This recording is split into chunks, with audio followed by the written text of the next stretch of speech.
I have to give it in writing, sir. No cross talks, please. जी राणा साहब, शुक्रिया जिसका जनाब लिखा स्पीकर। राइट में नहीं दे सकता हूँ। जी सर। सर आप पानी पी लें थोड़ा सा मेरा पे। हाँ जी, मैं थैंक यू। एक मिनट देखिए, आप बैठे। मैं राणा साहब एक मिनट दीजिए। जितना पॉइंट ऑफ ऑर्डर मैंने आपको दिया है इतना मैंने गवर्नमेंट को नहीं दिया। 70% टाइम मैंने आपको दिया ऑपोजिशन को। गवर्नमेंट पार्टी मेरे से नालायक है कि मैं उनको वक्त नहीं देता और आपको देता हूं, और आप मुझे कह रहे हैं कि मैं पॉइंट ऑफ ऑर्डर उनको देता हूं। आज का ही हिसाब कर लें, बाकी छोड़ दें। 5 लोगों ने मांगे, एक सेकंड सरदार साहब, 5 लोगों ने मांगे।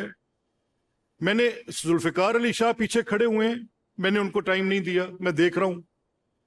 अमजद साहब खड़े हुए हैं, मैंने उनको पॉइंट ऑफ ऑर्डर पे टाइम नहीं दिया। आपने जितने लोगों ने मांगा मैंने दिया। यार हद करते हैं। और आपने जो बात कही है, एक सेकंड कर्नल साहब, I can take a serious objection to this.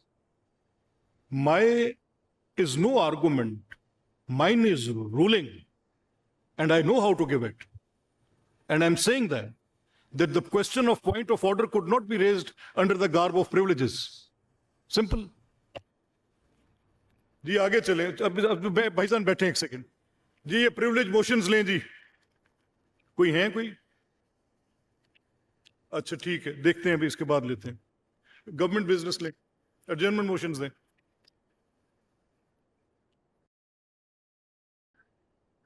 जी मैं देता हूं सर, बहुत ज्यादा देता हूं, इससे ज्यादा नहीं दे सकता।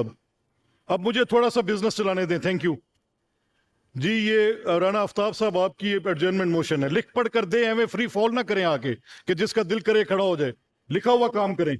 ये हाउस है, कोई हमें मजाक नहीं है। I have to give it in writing, sir. No cross talks, please. जी राणा साहब, शुक्रिया जिसका जनाब लिखा स्पीकर। राइट में नहीं दे सकता हूँ। जी सर। सर आप पानी पी लें थोड़ा सा मेरा पे। हाँ जी, मैं thank you. You a poor and disappointing judgment. Sir I वो अप्रिशिएट माइंड नहीं किया, लेकिन लिख के सर दिया आप। Sir we don't object to your ruling, but the point is the member was quite hurt. Right. तो इसका ये था कि he has already moved a privilege motion. वो अभी लाए मेरे पास, मैं भी लेता हूँ। जनाब स्पीकर, मैं मेरी ये एडजर्नमेंट मोशन इज 391/26। मैं ये तहरीक पेश करता हूँ कि अहमियत आमा रखने वाले एक अहम और फौरी नोयत के मसले को ज़ेर बहस लाने के लिए असम्बली की कार्रवाई मुलतवी की जाए। मामला ये है कि फैसलाबाद सदर के इलाका में एक इंतहाई संगीन और मुनज़्ज़म मालियाती फ्रॉड का इंकशाफ हुआ है, जिसमें रेवेन्यू अफसरान, पटवारी और सब रजिस्ट्रार ऑफिस के एहलकारों की मुबैना मिली भगत से कौमी व सूबाई खजाने को दानिस्ता तौर पर करोड़ों रुपए का नुकसान पहुंचाया जा रहा है। तफसील यूँ है कि मौजा चक नंबर 59 जीमबे फैसलाबाद में अदालती डिग्री की बुनियाद पर एक अराजी की मुंतकली के दौरान मुबैना तौर पर ऐसा पटवारी परफॉर्मा इस्तेमाल किया गया जो मुतलका हल्का पटवारी की जानब से जारी ही नहीं किया गया था, बल्कि जाली और बोगस था, जिसका रिकॉर्ड में कोई वजूद नहीं पाया गया है। इस तरह कमर्शल अराजी को दानिस्ता तौर पर सस्ते दामों ज़रई अराजी ज़ाहिर करके रजिस्टर्ड किया गया। खसरा नंबर ये 1/2/1/12, 2/12, 1/11, 2/10 और 9, जिसका एक बड़ा हिस्सा कमर्शल और रहायशी शेड्यूल रेट के मुताबिक आता था, उसे इंतहाई मामूली नरगों पर दर्ज किया गया है।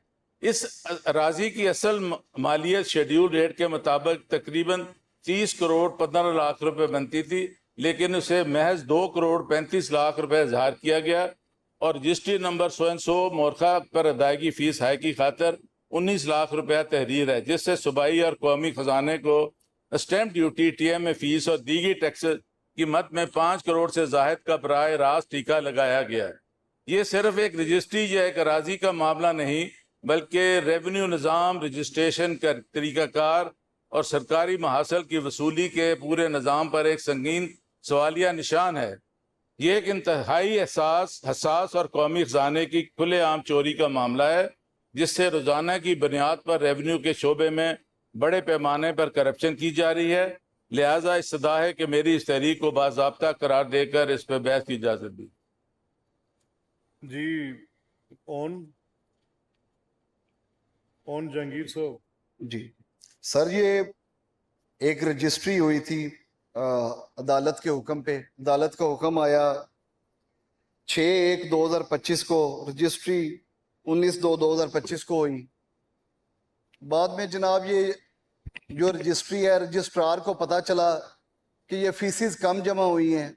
रजिस्ट्रार ने इस पे एक्शन लेते हुए उनके तमाम जो इंतकालात हैं उनको ब्लॉक कर दिया 12/3/2025 को। उसके बाद ये केस चला गया डीसी साहब के पास। डीसी साहब ने एडिशनल कमिश्नर को भेजा, एडिशनल कमिश्नर साहब ने एसएमबीआर साहब को भेजा। एसएमबीआर साहब ने इस केस को कमिश्नर सरगोदा पे लगा दिया, दूसरी डिवीजन में। कमिश्नर सरगोदा साहब ने इस पे जो फैसला दिया है वो फैसला साथ लगा दिया जनाब। और उस फैसले की बिना पे जो एसएमबीआर साहब है उन्होंने फिर फैसला देते हुए इसी दौरान ये जो रजिस्ट्रियां हैं ये इनकी फीसिस भी सारी जो डिग्री के मुताबिक थी वो जमा हो गई। और कमिश्नर सरगोदा ने इस बेस पे इस केस को जो है वो दाखिल दफ्तर कर दिया। और तमाम जो अफसरान थे इसमें उनको वार्निंग देने का रिकमेंडेशन दी, जो फिर एसएमबीआर साहब ने अपने ऑर्डर में उनको वार्निंग दी। ये मसूफ को तो एक कागज से पकड़ा दिया, मैं पढ़ लिया है। आई have all the relevant documents. ये जितना बड़ा फ्रॉड हुआ है इस पर मैं भी ये पढ़ना चाहूंगा क्योंकि इन्होंने तो वैसे मुंह जुबानी बोल दिया है। ये है सर के 23 कनाल रकबा था, 2 कनाल की ये फर्ज क्या डॉक्यूमेंट लिया है और इन्होंने उस पर कर दिया है। That idiot tehsildar gave me a call day before yesterday, he was threatening me कि जी इस पे कुछ नहीं बनना। मैं कहा no no, this matter will be refer to the committee and I have all the relevant documents and if I don't prove it I will come and apologise. नहीं, मैं जो बात समझ सका हूँ जी वो ये लगा है कि जैसे अदालत ने, ये आपके जवाब से ऐसे और लग रहा है कि अदालत ये कह रही है कि 30 कनाल की रजिस्ट्री 2 कनाल की फीसें लेके कर दे। ये ऐसी बात है? ये जो रजिस्ट्री हुई है जी, ये रजिस्ट्री हुई थी अदालत के हुक्म पे। अदालत ने डिग्री किया। डिग्री के बाद यकम 6 पहले महीने 2025 के 6 तारीख को जनवरी में ये अदालत का हुक्म आया। दूसरे महीने में फरवरी में ये रजिस्ट्री हुई अदालत की डिग्री के बाद। जब रजिस्ट्री हुई तीसरे महीने में रजिस्ट्रार को ये 1 माह बाद रजिस्ट्री के पता चला कि ये फीसिस कम ली गई हैं।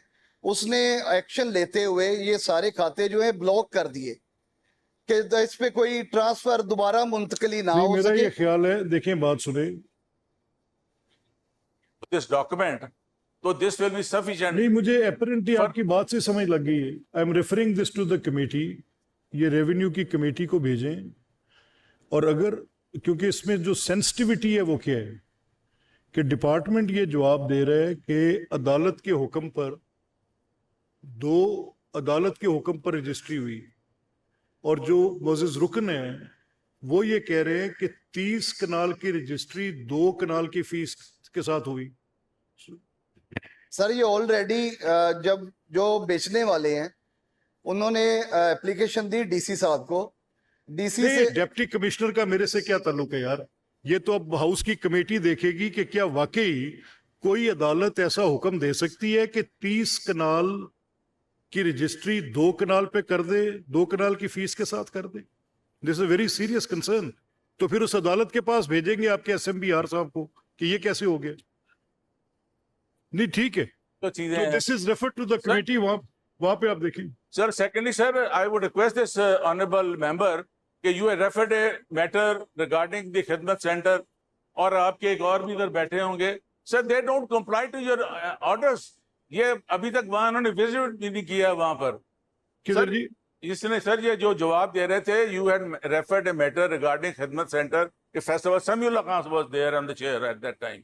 तो ये वहां जाते भी नहीं 8-8 महीने, यहाँ पर आके छोटा वो सा तो फिर कमेटी चेयर कौन कर रहे हैं? जिस कमेटी के पास सब्जेक्ट है वो देखिए ना। मेरी बात सुने, देखिए राणा साहब जी, मैं एक बात है, making it clear in abundance, इस रूल्स में आपकी कमेटियों के पास इंक्विजिटोरियल प्रोसीजरल इतना इख्तियार है, अब अगर आप ना कर सकें तो मुझे उसका पता नहीं। प्लीज, मैं आई एम सेंडिंग इट। इन बंद करें कि when you give a direction to देखिए, visit that place, they should visit it. मेरा इंटरेस्ट And the सिर्फ meeting, they should convene a meeting of this committee at the earliest. मेरा interest सिर्फ इतना है कि चीजें बाय द बुक हों। अब ये वहां पे भेजें, और अगर ऐसा कोई हुक्म किसी अदालत से है तो ये तो आपके लिए बाइस तशवीश होना चाहिए। असल में मैं शायद समझाने में sir let that be seen in the committee. No sir committee को भेज दिया बस, ठीक है सर।